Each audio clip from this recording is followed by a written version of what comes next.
Еве ќе почнам со прашање. Бидејќи не сте сигурни дали му е место на овој амандман, овде зборуваме за буџет. Дали му е местото на зголемувањето на платите на вработените во Министерството за финансии во Законот за буџетите, да ми кажете, бидејќи јас знам дека постои Закон за државна и јавна администрација. А Закон за буџети е нешто што се однесува на буџетот. Не. Да бидам искрена, колешке, не знам. Јас не чув ништо за амандманов. Се ви кажа. Молам? Не. Вие зборувавте, ништо не кажавте. Вие зборувавте за организацијата, да. Не, предпоставувам дека со овој текст или со оваа дискусија сте биле на претходниот настан, па ја искористивте за овде. Значи, прво, морам да ви кажам, вака, зборувате за улогата на генералната секретарка и председателот на собранието. Видете да ви кажам, да, ама еве горе ја имате парламентарно право книгата, па ве молам проверете кој се грижи, значи да, за организацијата и за функционирањето, да, се грижи генералната секретарка, но таа не ама сега ве молам,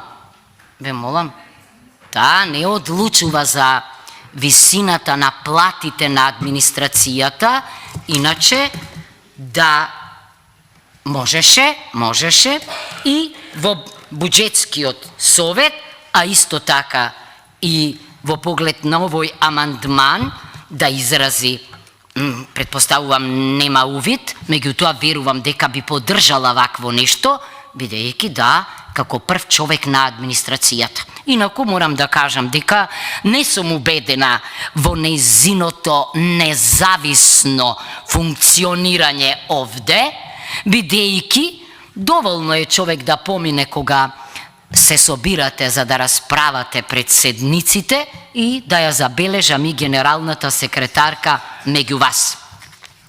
Значи, ве молам, јас зборував за финансирање и за потреба од зголемување на средствата. Објаснете ми, каде, ако не, кога зборуваме за буџетот, може амандмански да се нотира овој проблем.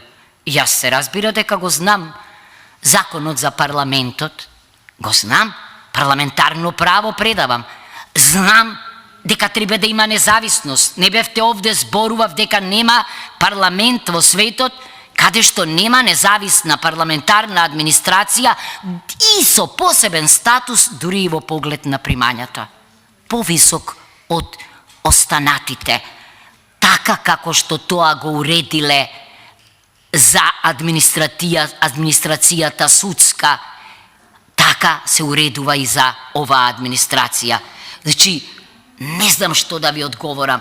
А што се однесува до администрацијата, еве, повторно, страница 12, сега го имам текстот, бев хендикепирана, предходно, јавна администрација реформи, и кога зборувате за тоа како председателот и генералната секретарка се однесувале кон вработувањата, над секоја администрација се однесуваат забелешките овде, па велат вака, дека Македонија е умерено, нема да ми замерите, симултано преведувам од англиски, значи страна 12. Македонија е умерено подготвена во поглед на реформите со јавната администрација, има ограничен прогрес во поглед на примената на минатогодишните препораки. Да, дека се усвои програмата за реформа, меѓутоа вели законодавството за организацијата и функционирањето се уште не е доцни, се уште не е донесено. Инсистираат на подобрување на менаџментот на човечките ресурси, а за тоа се потребни и добри плати. бараат обезбедување на мерит заснован систем на вработување, промоција, понатаму губење на местото и најмногу на највисокото ниво на управување. Во тоа ниво влегува и статусот на генералниот секретар на собранието.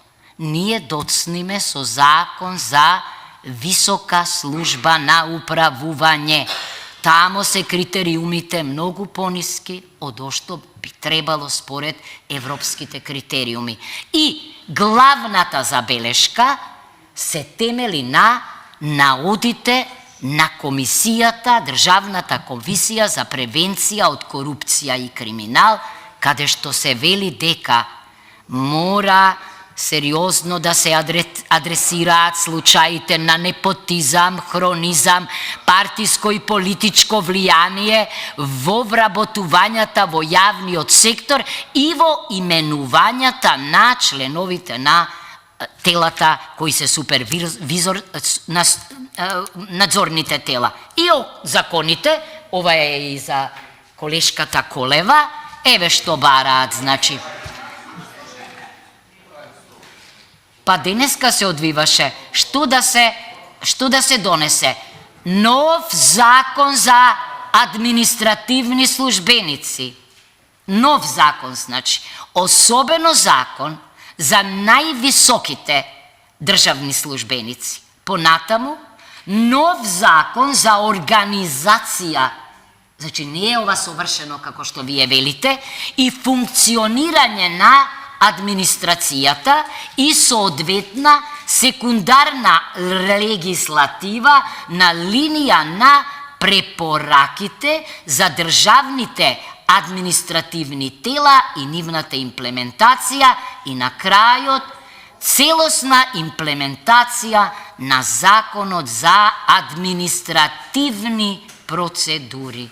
Значи, да не идеализираме, она што јас го потенцирав и останатите, од што бевме водени, беше дека е добро да се обезбедат додатни 20 милиони денари за администрацијата, следејќи го примерот на зголемениот ангажман, кој што е неспорен. Еве јас прашувам во колку министерства во овој момент луѓето се на работа.